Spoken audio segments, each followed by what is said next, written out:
Thank you, everybody, once again for attending our second plenary session. For those who don't know what a plenary is, I had to look it up myself.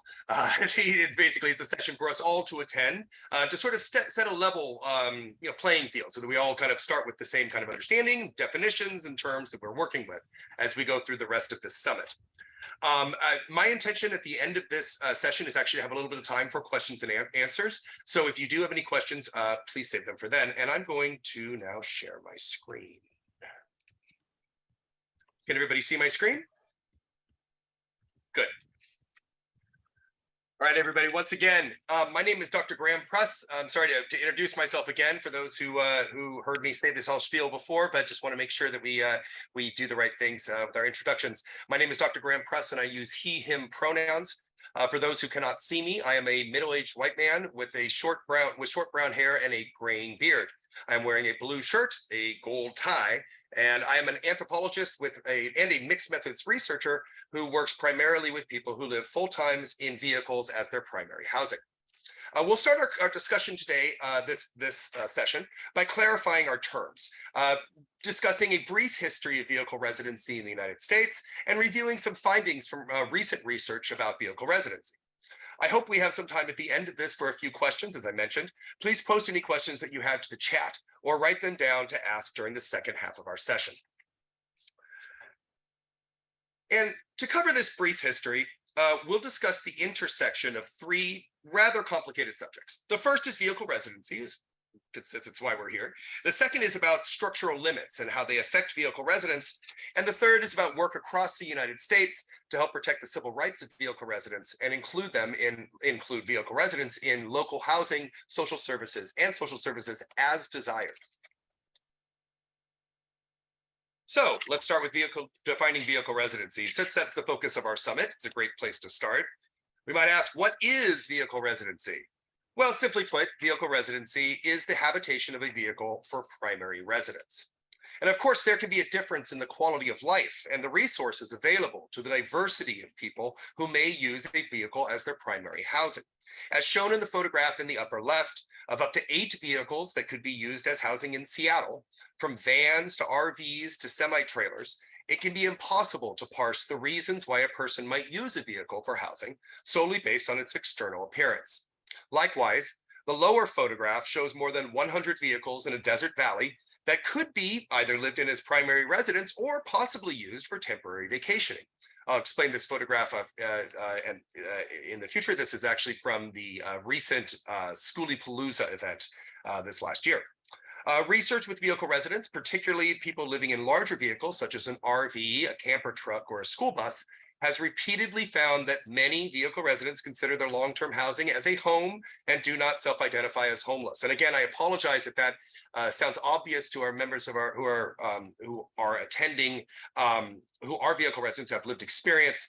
But again, we're trying to inform all the various attendees who also do not have experience as vehicle residents.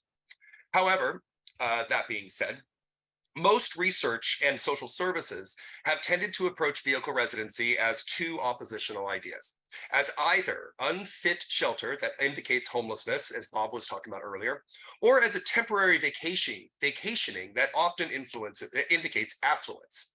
During this session and throughout our summit, we will be discussing how people are using vehicles as their primary accommodation to live within the gap between these stereotypes, as neither homelessness nor vacationing, but as affordable housing. And again, we recognize that some people are living in their vehicles with no other options, and want to include them in everybody in this discussion as a big tent model, as Bob mentioned. But here's the facts. Vehicle residency has been a vital pool of affordable housing in the United States for decades. Currently, 5.6% of the US population, or 17.7 million people, live in a mobile home, an RV, or in a trailer park. By one estimate, up to a million people live in vehicles in public areas, such as on-street parking, campgrounds, and in federal lands. With that being said, there are no official federal estimates on the number of people who live in vehicles because this information is not required by the Department of Housing and Urban Development to record it during annual point-in-time counts of unsheltered people. And I have met and interviewed hundreds of people across vehicle residents across the United States, particularly west of the Mississippi, who are living in cities, deserts, desolate seaside campgrounds, and in national forests, where while there is a vast diversity in vehicle residents, their types of vehicle residents, and even the places where they reside, the experience is a disaster of housing loss, of medical emergencies, and limited incomes that are insufficient to afford local housing are common threads among their stories. This suggests a basic typology for vehicle residency, based on past research with nomadic people. Many of the people I've met in and near cities have been locally displaced from their communities. They do not generally move around a region except when forced to do so by law enforcement, by discrimination, and growing legal and spatial restrictions. This group of vehicle residents tends to be, as Dee mentioned, geographically tethered to an area, and are using their vehicles to maintain a connection with their familiar job markets, their medical systems, their resources, families, and friends. Earlier in this year, I was able to attend the Rubber Tramp Rendezvous in Quartzsite, Arizona, an event made famous in the recent film adaptation of the book Nomadland. Hundreds of long-term vehicle residents attended the event to listen to lectures by the YouTuber Bob Wells, who you heard speak earlier, who has lived in his vehicle, as you discussed, for over 2 decades, as well as members of the Home on Wheels Alliance who shared their tips for healthy living. And you can see in this photo on the right of a whole group of people sitting in a baseball parking lot, which was at the Rubber Tramp Rendezvous. The person in the middle, far in the background, that little person there, that's Bob Wells speaking to a whole group of people rapt attention. The vehicle residents showed off their homes during the Rubber Tramp Rendezvous, demonstrating the diversity of care and love invested. And you'll see some of those videos. I'm happy to see that we have our slideshow now working. So you'll see some more pictures of these homes in between each of our sessions. And I wondered, coming back from these events, what can our communities and our policymakers learn from our neighbors who live in vehicles?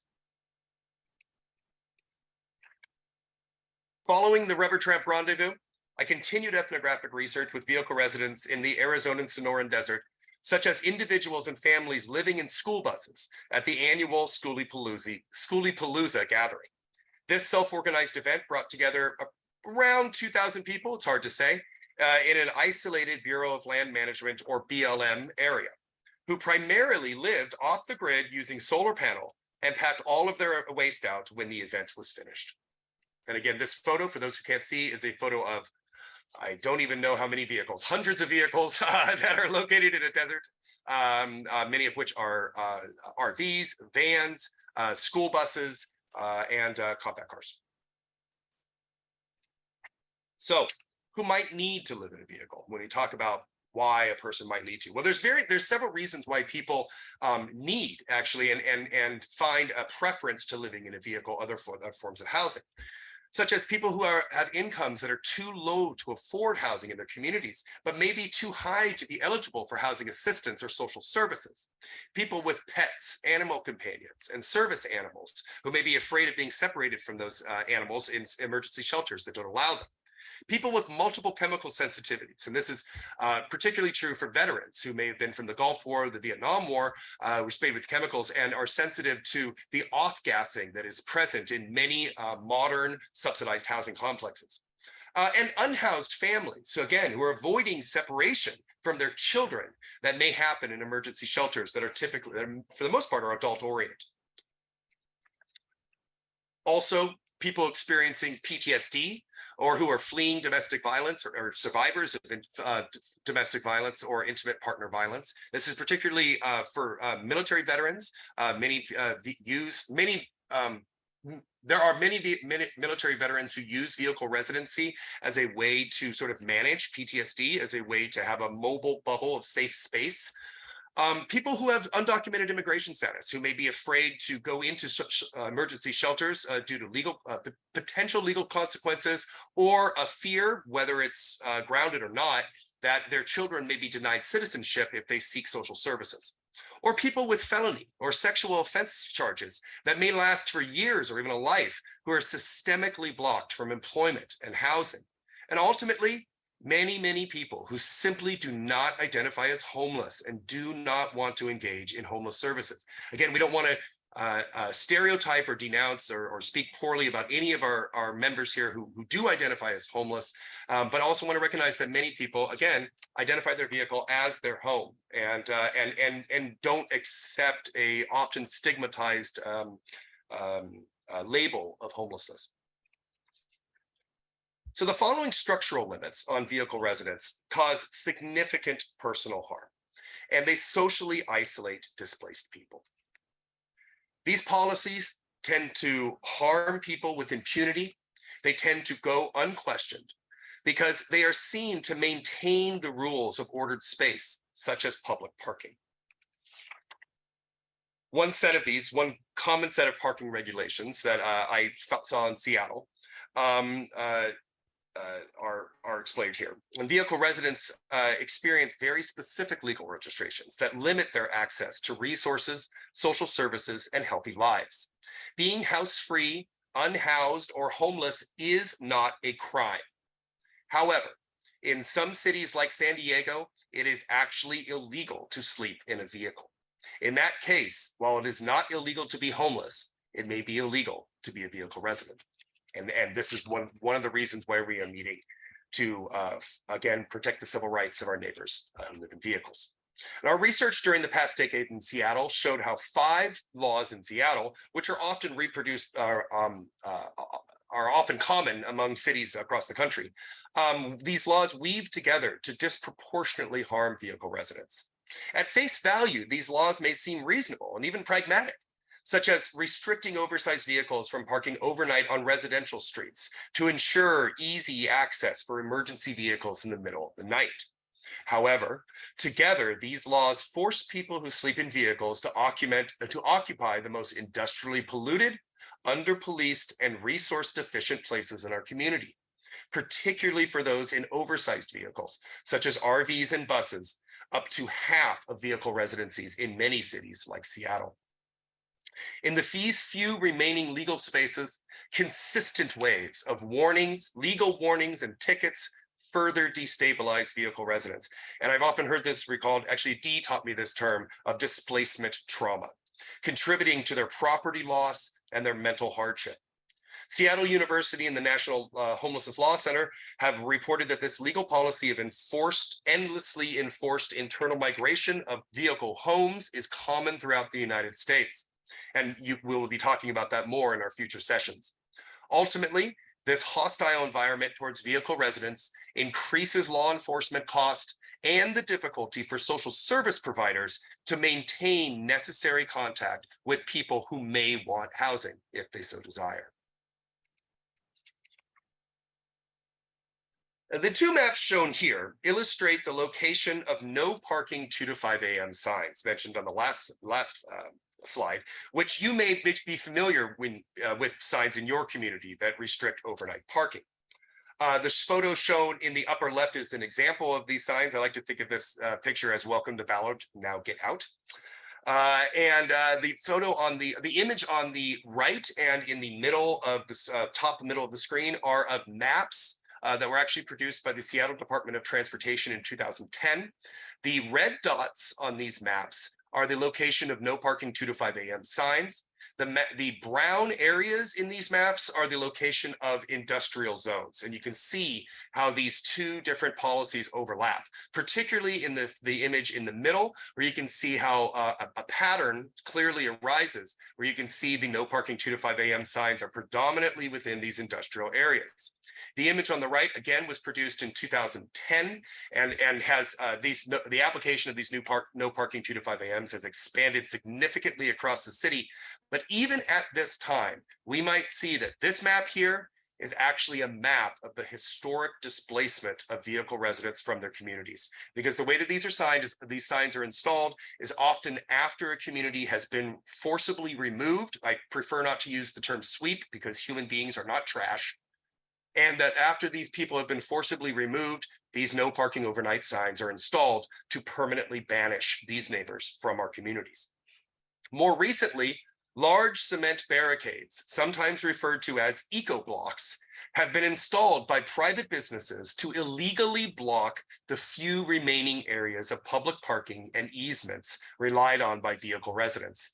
The image in the lower left shows several of these, not just several, many of these eco blocks in the Soto south of the Dome, which isn't relevant anymore, but the downtown area of southern downtown area of Seattle. And these are used, have been applied throughout Seattle, north and south, by businesses to banish people from vehicle residents from public parking. And these legal policies cause disproportionate harm to vehicle residents. In 2020, the University of Washington professor Karen Chang and I published an article in Cityscape, the US HUD Housing and Urban Development Journal for Policy Research and Development, illustrating some of our findings from analyzing 2 years of parking tickets issued to vehicle residents in Seattle. Shown here is one of the images from that article, detailing the push of just one RV across Seattle as it was issued 15 tickets before its ultimate impound and resale at auction for $10. As part of this research, we developed a guidebook for vehicle residents to grant to avoid tickets and impounds in Seattle through a sappy paper Ideas That Matter grant. And we can make that available, examples of that afterwards as well, if anyone is interested in seeing how that works. And despite the increasing restrictions on public parking, vehicle residency has represented at least 30% of Seattle and King County's total unsheltered population for over a decade. By 2018, 53% of the people who slept in public space across King County inhabited vehicles. And yet, while approximately 3,500 people, I should say that 53% represents 3,372 people, you can see circled here in red. At that same time, while approximately 3,500 people, just slightly more, occupied King County's emergency and transitional shelter system, there was space for less than 100 vehicle residents funded in the local continuum of care at that time. In comparison, King County's emergency shelter system received roughly $31 million in funding during that time, while vehicle residency-oriented programs received $350,000 in funding at most. You might ask, why is it that over half of the people who sleep in public space throughout King County have received such little funding, very little advocacy, except I don't want to undermine the advocates who are online who have done amazing work, but a lack of less advocacy than maybe for other communities who are living in the streets, and no specific assistance to help them to stabilize. Moreover, why has this growing population of vehicle residents been targeted with open legal discrimination and exclusion? Now, I want to talk a little bit about our research recently in Oakland and shift a little bit to talk about some other research to how we've expanded this across the country. In summer of 2021, we worked with the city of Oakland to conduct research with people living in oversized vehicles. Research suggests that what's called vehicular homelessness is increasing in the US. An excellent article by Michael Burton came out in 2021 for anybody who's interested in learning more about the rise of vehicle residency and safe parking programs. And vehicle residents, as we've already discussed, live in cars, vans, and trucks, or in oversized vehicles. And these oversized vehicles have very specific legal restrictions on them, as shown in the previous slide. In California, the Vehicle Code 670 defines an oversized vehicle as 25 feet long, 80 inches wide, or 82 inches tall, which includes most RVs, detached trailers, school buses, and commercial trucks. In Alameda County and in Oakland, which is in Alameda County, 45 in the Bay Area, I should mention for those who aren't familiar, 45% of the reported unsheltered population resides in vehicles, and 50% of Oakland's vehicle residents live in oversized vehicles. This is all to say, I know there's a lot of numbers here, but that this is not an insignificant population and is a major portion of the unhoused community living in Oakland. Our study participants, and again, these are specifically the people that we interviewed. And I should mention actually a little bit about our study. For our 2021 study with residents of oversized vehicles in public parking, we conducted semi-structured interviews at 5 sites across the city of Oakland that were frequently used for vehicle residency. We worked with vehicle residents and outreach professionals to locate those sites and conduct research. Our study was focused on the experiences of people who lived in public areas, their thoughts on available and newly proposed overnight parking programs, and their personal barriers to healthcare and social services. Our study participants, again, just in our study, tended to be displaced and living on limited or fixed incomes that were insufficient to afford the local costs of housing and living. Our study participants had used vehicles as long-term shelters to maintain connections with their familiar communities, economies, and systems of care. And again, past studies have referred to nomadic communities as being geographically tethered to a settlement or to engage in their economies. And again, this is in contrast with people who may be geographically untethered to communities that may move around the world to locate new potential resources in response to environmental conditions and constraints.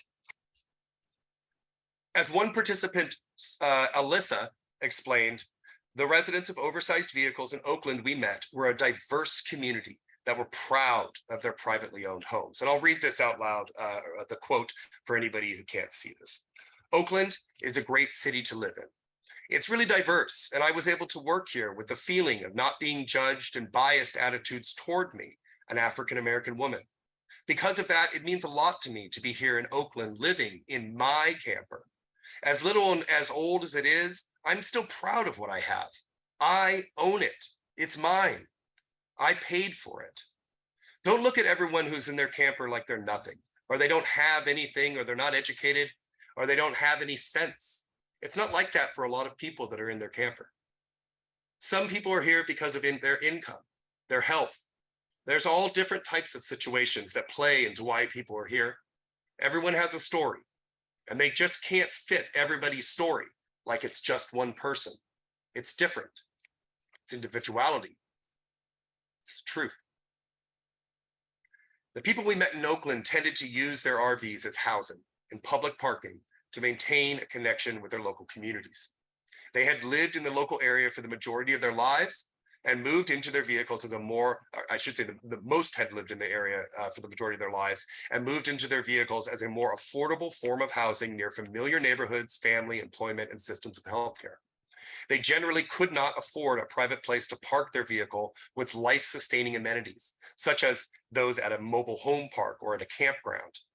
While our study participants tended to have a source of limited and fixed income, they described that this was too low to afford local housing and yet too high to be eligible for social service and housing assistance.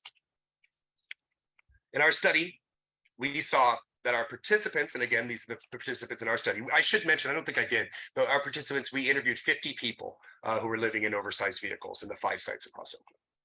These participants had limited engagement with social services and healthcare, often not seeing outreach workers for quite some time, if at all. Participants lacked understanding of eligibility requirements and the availability of currently operating safe parking programs, which was frankly astonishing in several cases because some of the sites where we interviewed people at were directly across the street from operating safe parking programs, and the people we interviewed had no idea they were even there. Participants also expressed a reluctance to seek social services or healthcare due to their significant fears of the consequences from leaving their vehicle unattended in an industrial space, such as tickets, towing, or the loss of their personal property.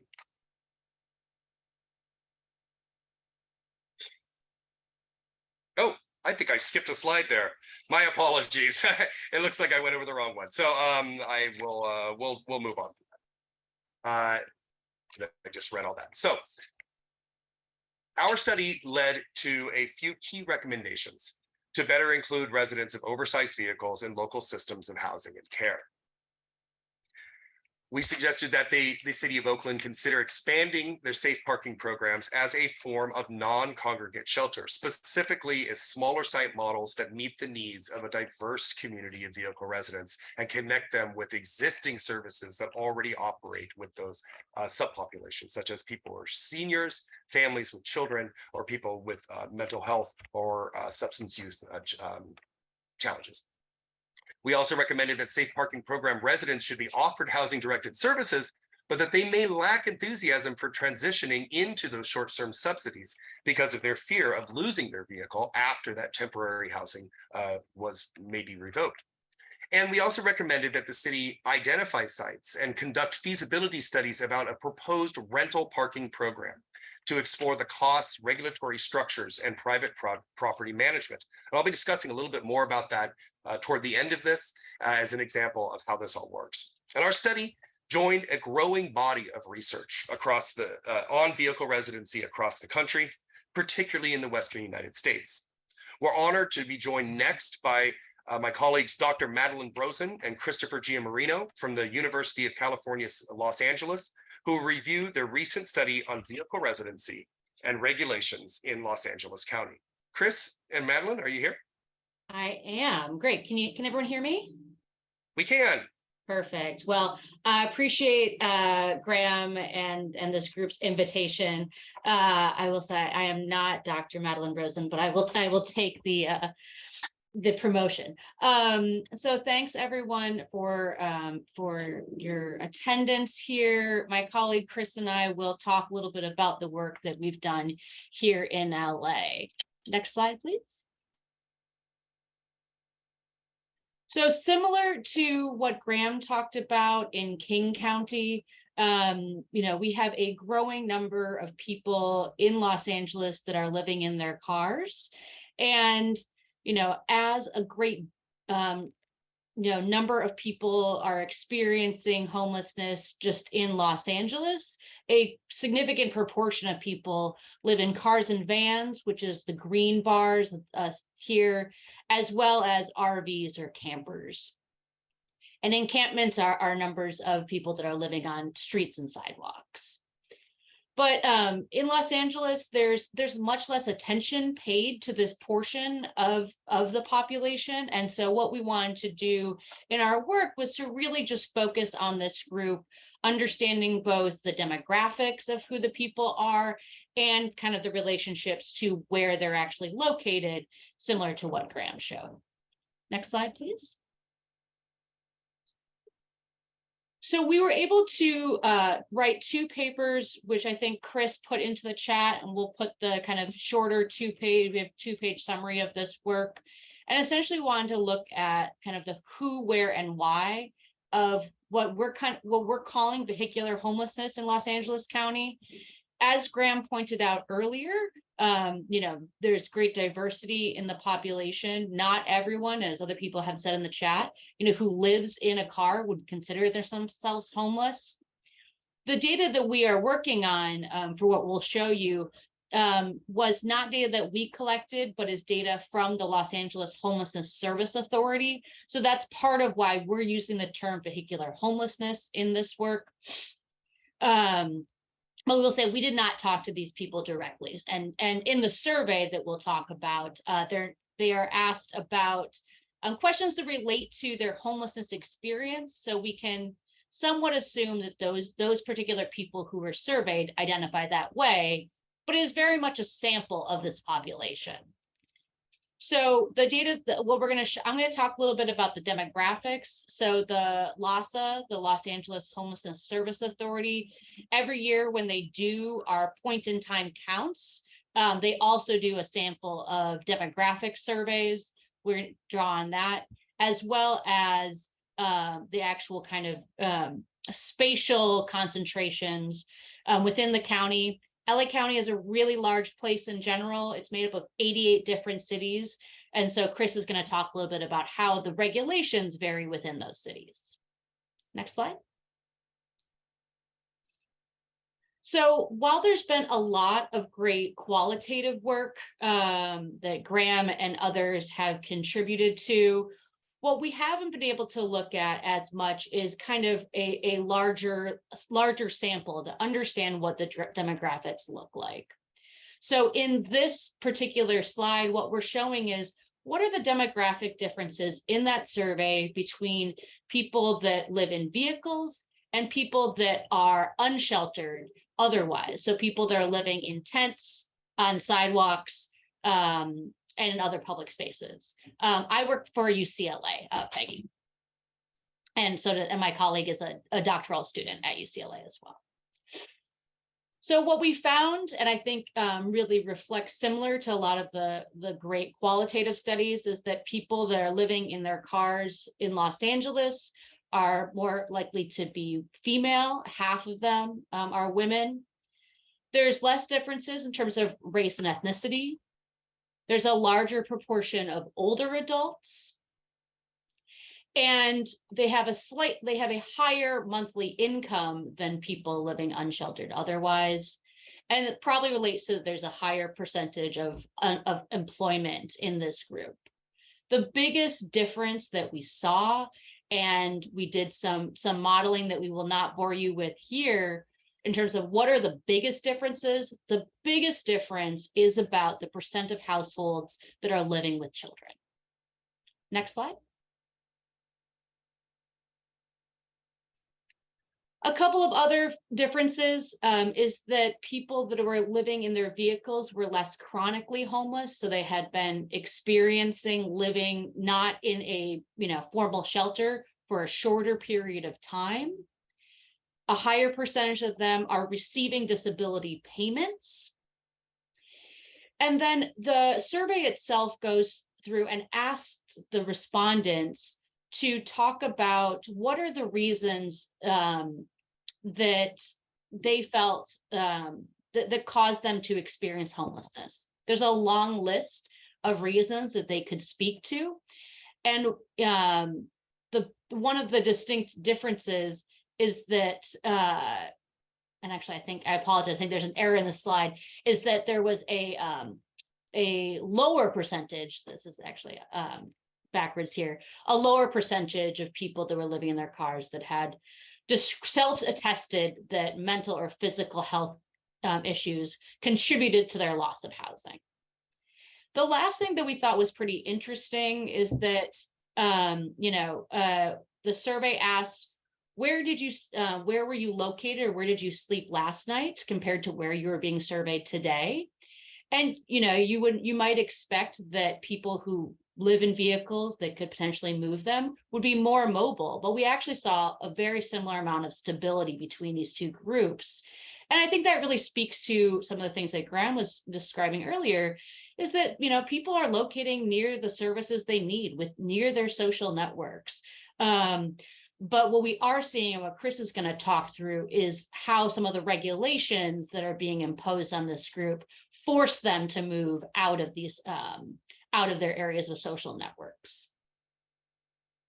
So next slide, and I'll hand it over to Chris to go through some of our work on regulations and spatial patterns. Sure. Can everyone hear me? Oh yeah, the transcript is going.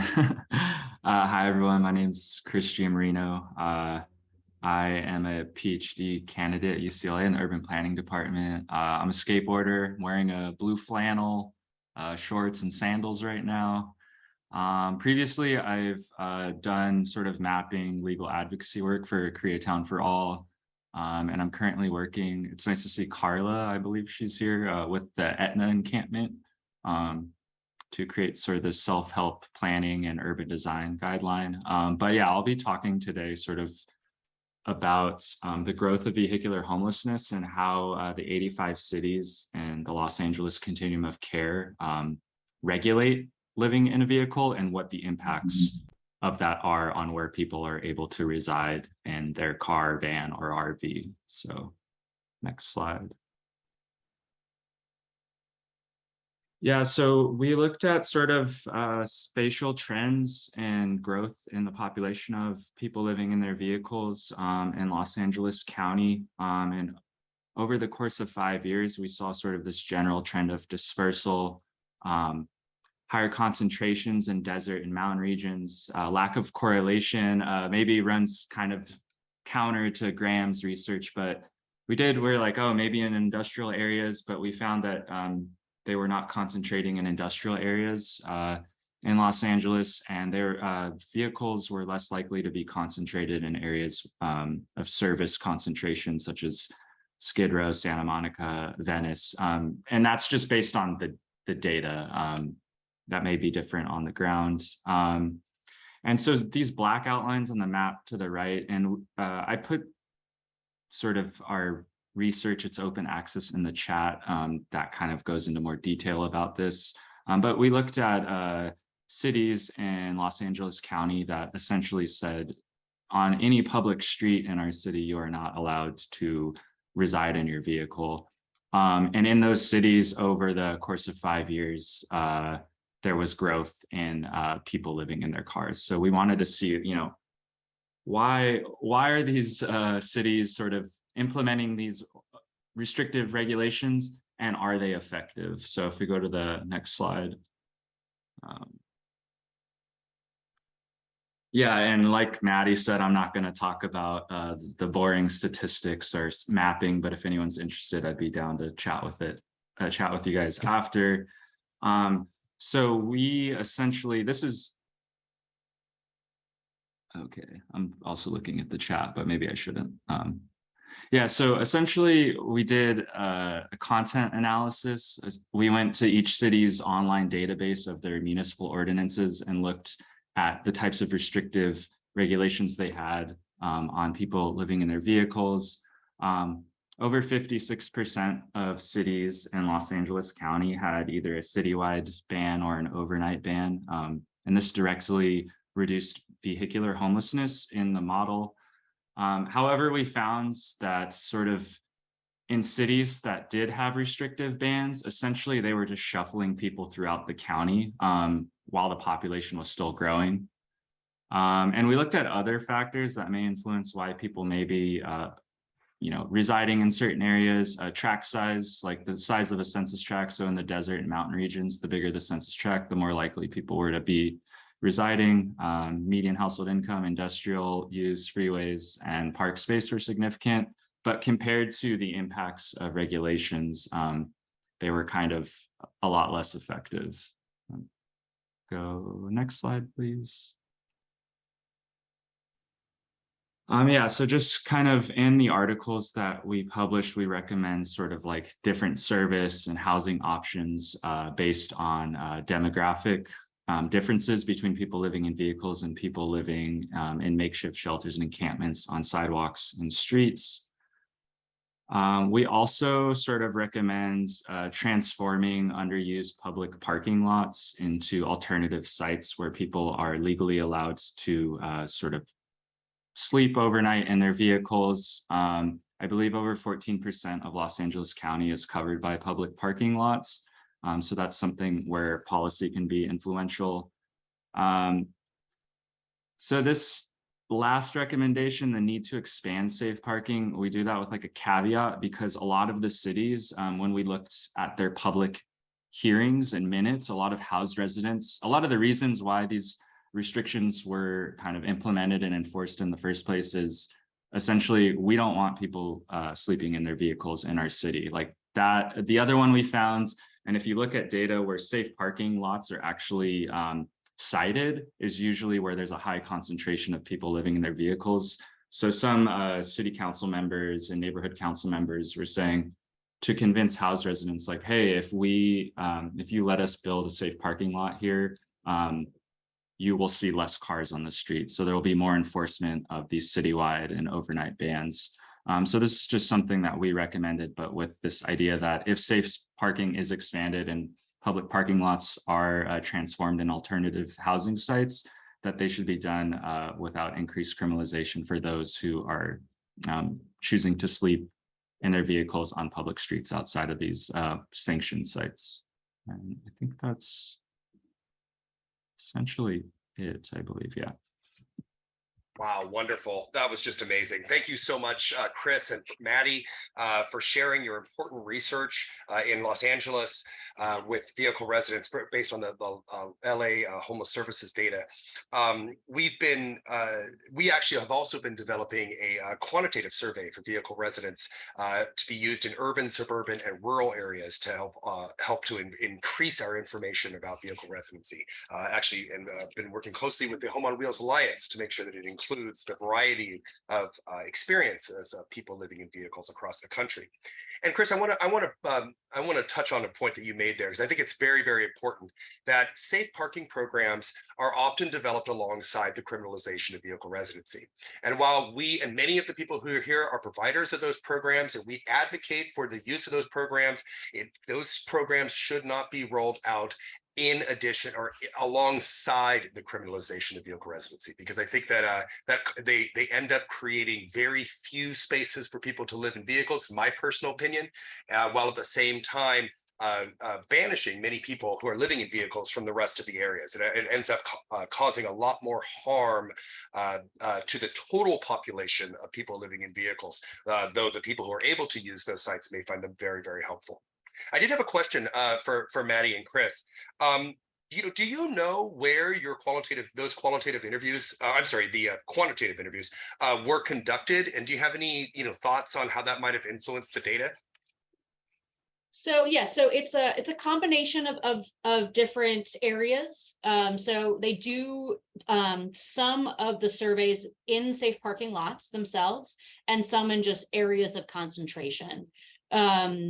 So and I think we actually looked at whether there were differences there. I mean, just to give people a sense of scale, we have over 10,000 people that live in vehicles in Los Angeles, and we have about 500 safe parking spaces. So, we can't really say, just because of the scale. I think we had, Chris might know this off the top of his head, it's a small sample of the population. So we don't have a great sense of if this is really representative of the population because it's so spread out in the county, but that's how they explained the sampling framework for where those surveys were conducted. Thank you. Yeah, and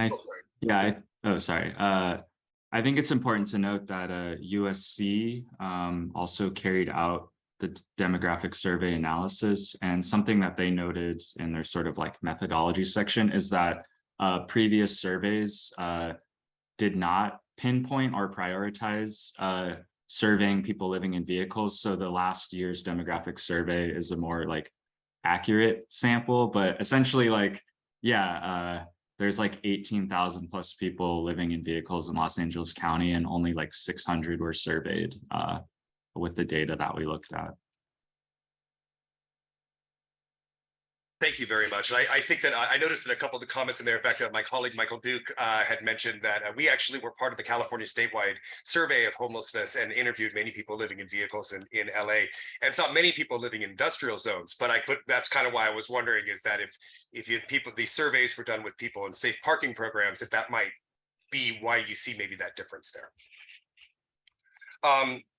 But also I want to say too, I've had a couple of private messages come in about the survey that I mentioned. Please contact me afterwards. I'd be happy to talk with you about our quantitative survey that we've been developing for vehicle residents in urban, suburban, and rural areas. My email address will be at the end of this whole slide, but it's my name, grahampruss@yahoo.com. I'm happy to talk with you further about that. So moving forward, because we have a few minutes left of our session, I hope that you are able to take away three main things from our presentation. First, that a growing number of Americans on limited and fixed incomes who cannot afford rising costs of housing and living are being displaced and disconnected from their communities. A wide variety of people use vehicles as long-term privately owned shelters to connect with family and friends, with vital resources such as water, electricity, and the internet, employment, hygiene and waste facilities, as well as healthcare and social services. And finally, when healthy, private, or open spaces, like Bob mentioned, for vehicle residency are inaccessible, vehicle residents generally have few options but to sleep in public parking, where they risk the criminalization that we've talked about throughout this session. Well, my research shows that people, and our research that was just shown here too, that people are inhabiting vehicles as this adaptive form of long-term shelter among consistent socioeconomic constraints on their access to private property. Or maybe they don't want, maybe they're seeing a failure in the housing market as a whole. They tend to see their vehicle as a more stable and preferable form, many do, as a more stable and preferable form of shelter than restrictive emergency shelters or temporary informal housing options. The right to housing should include the right to residency. In fact, as the human rights does include the right to residency, international human rights, for people to stay in their current housing.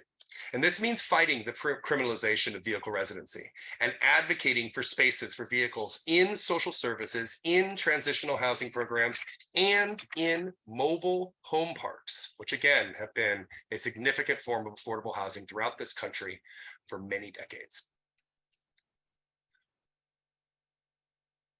And what we're seeing is that private, public, and faith-based groups, many of which are attending our summit, are across the country are innovating new ways to include vehicle residents in social service, housing, and healthcare. And we're going to be talking a lot about them throughout this summit.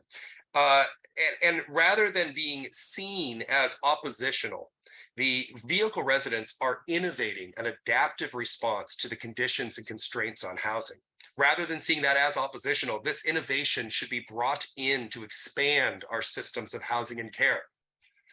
Our studies and their recommendations, particularly the work that we did in the city of Oakland, helped to inform what was called the vehicular residential program, which allows private property owners to host residents of RVs as long-term housing with access to water, sanitation, and hygiene amenities. This program provides off-street parking for people currently living in RVs under the existing mobile home park regulations, similar to an accessory dwelling unit. Another example is the Kiplin Automotive Group, which I believe is also being discussed in one of our sessions. An amazing program that was developed by a private car dealership who had people who were, I don't want to tell the whole story because I'm sure they're going to tell it, but had people applying for cars without addresses on their loan applications who were going to be living in their cars. And they decided to open up their lot, work with a local housing case management organization, and were able to house, I think, 60 families in the last 5 years. Another example of innovation is the Community First Village in Austin, Texas, that provides spaces for tiny houses as well as people living in vehicles to park long-term while connecting to social services as they prefer and need. And finally, the RV pump out program in Seattle that Dee mentioned earlier, and again will be discussed later on, in which a septic truck drives throughout the streets of Seattle to meet people where they are living in RVs and help dump their septic tanks directly into that truck. This is the kind of program that could be very helpful for safe parking programs. I'm sure many of the parking program providers on here are thinking the same thing. And we want to help to highlight this and really cross-pollinate these ideas so that we can share this and grow and learn more together. These responses can help better inform other communities in developing programs that include a diversity of vehicle residents and their needs. Well, we've covered a ton of information, probably more than most people can retain, probably more than I can. And of course, we really just scratched the surface. There's so much more to talk about. We'll be digging into each of these topics further, as well as discussing much more about vehicle residency throughout this summit. I hope you are able to attend the rest of our sessions today, as well as join our conversations tomorrow that build on these discussions, these presentations, and go beyond them. Thank you again for attending this plenary session of on a brief history of vehicle residency.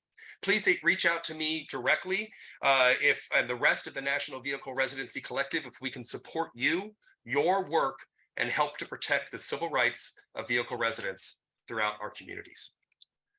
And here's my email information, as I promised there on there. Please reach out to me if I can talk. And I noticed that we had a few questions, actually just a ton of questions come in. I'm hoping to answer a couple of them just briefly. I do want to talk because I saw it, and now I've got to scroll up. I think it was Shumel. I'm not sure if Shmuel. Am I pronouncing your name correctly?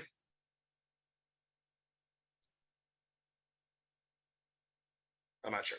But that was asking about how these sorts of programs could be built outside the United States. And we will be talking about sort of the national approach around vehicle residency in the US. And hopefully we can get into some of those questions in there.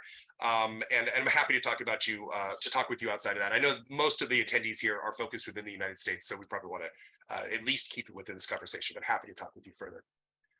Are there any other questions? Actually, we're about 6 minutes over. I'm going to actually shut this down so that we can, everyone can have time for a bathroom break and have a little bit of time before our next session. Thank you once again, everybody, for attending. I will be attending many sessions tomorrow and later on today, so you can be happy. I'm happy to answer any questions or email me if I can help in any way. Thank you, everybody. I look forward to seeing you in about 10 minutes.